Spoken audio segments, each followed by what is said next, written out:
Guddu cartoon. এখন গাঁৱত এজন বৰ বুদ্ধিয়ক মানুহ আছিল। মানুহজন বৰ উপকাৰী আছিল। গাঁৱৰ প্ৰতিজন মানুহকেই বিপদত তেওঁ সহায় কৰিছিল। সেইকাৰণে মানুহবোৰে তেওঁক বৰ ভাল পাইছিল। এদিন মানুহজনে সন্ধিয়া সময়ত অকণমান ফুৰিবলৈ যাওঁ বুলি ওলাই গৈছিল। আৰু গৈ গৈ তেওঁ কাষতে থকা নৈখনৰ পাৰ পালেগৈ। আৰু নৈখনৰ কাষতে থকা ডাঙৰ গছজোপাৰ তলতে কিছু সময় জিৰণি লওঁ বুলি বহিলে। আৰু এনেতে তেওঁ হঠাৎ ক'ৰবাৰ পৰা অহা কান্দোনৰ শব্দ শুনিবলৈ পালে। আৰু ইফালে সিফালে চাই দেখিলে যে গছৰ ওপৰত এটা বটল আছে। লগে লগে সি বটলটো তললৈ নমাই আনিলে আৰু দেখিলে যে বটলৰ ভিতৰত কিবা এটা সোমাই আছে। বটলৰ ভিতৰৰ পৰা সি কান্দি কান্দি ক'লে, হেৰ' ককাই, মোক উলিয়াই দিয়া, মোক উলিয়াই দিয়া। মোক উলিয়াই দিলে তোমাক যি লাগে মই তাকেই দিম। তুমি মোক উলিয়াই দিয়া। সেই কথা শুনি মানুহজনৰ মনটো বৰ বেয়া লাগিল আৰু সি লাহে লাহে বটলৰ সাঁফৰখন খুলি দিলে। সাঁফৰখন খুলি দিয়াৰ লগে লগে বটলৰ পৰা কিবা এটা ওলাই আহিল। লগে লগে এটা ভীষণ ৰূপ ধাৰণ কৰিলে। ভীষণ ৰূপ ধাৰণ কৰি সি ক'বলৈ ধৰিলে,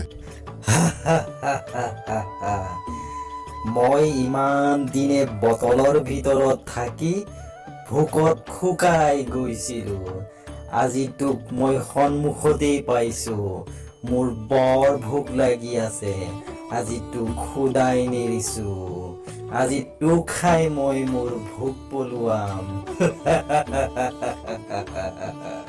সেই কথা শুনি বুদ্ধিয়ক মানুহজনৰ তৎক্ষণাত এটা বুদ্ধি খেলালে।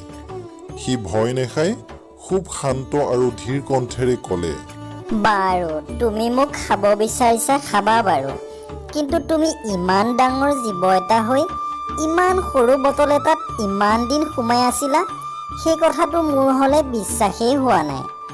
তুমি বাৰু সঁচাকৈ বটলৰ ভিতৰত আছিলানে নে গছৰ ডালতহে আছিলা? সেই কথা শুনি ভূতটোৱে ক'বলৈ ধৰিলে, আমি যেতিয়াই তেতিয়াই আমাৰ দেহৰ আকাৰ সলনি কৰিব পাৰো। ইচ্ছা কৰিলে আমি একেবাৰে সৰু পৰুৱাৰ ৰূপ ধাৰণ কৰিব পাৰো। ভূতটোৰ কথা শুনি অজলা মানুহজনে একো নজনাৰ ভাও ধৰি ক'লে, তুমি কোৱা কথা হ'লে মই বিশ্বাস কৰিব পৰা নাই দেই। তুমি কিবা মিছা কথা কৈছা। মানুহজনৰ কথা শুনি ভূতটোৱে ক'লে, তোমাৰ বিশ্বাস হোৱা নাই নহয়? তুমি চাব খুজিছা নেকি মই কেনেকৈ বটলৰ ভিতৰত সোমাব পাৰো?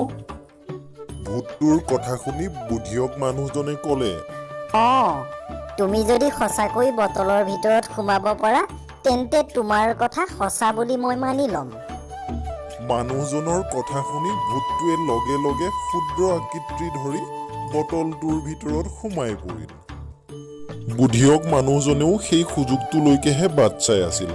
তেওঁ লগে লগে বটলটোৰ মুখনিখন বন্ধ কৰি দিলে।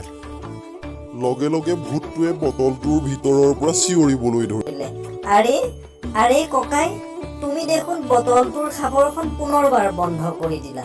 মই কেনেকৈ ওলাম? খুলি দিয়া, খুলি দিয়া।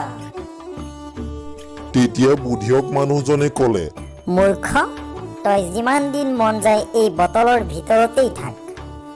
উপকাৰীক অজগৰ হৈ গিলিব খুজিছিলি নহয়, এতিয়া তাৰ পৰিণাম ভুগি থাক তই। আৰু ইয়াকে কৈ মানুহজন ঘৰলৈ গুচি গ'ল আৰু ভূতটো গোটেই জীৱন ধৰি বটলটোৰ ভিতৰতে সোমাই থাকিল। অকণিহঁত, এই সাধুটোৰ পৰা আমি কি বুজিলো বাৰু? আমি এই সাধুটোৰ পৰা ইয়াকেই বুজিলো যে আমাক উপকাৰ কৰা সকলক আমি কেতিয়াও অহিত চিন্তা কৰিব নালাগে। আমাক উপকাৰ কৰা সকলক আমি পাৰিলে সহায়হে কৰিব লাগে আৰু সদায় মনত ৰাখিব লাগে। তেনেহ'লে অকণিহঁত, আজিলৈ বাই বাই। পুনৰ এটা ধুনীয়া সাধু লৈ তোমালোকৰ মাজলৈ আকৌ আহিম। চাই থাকিবা।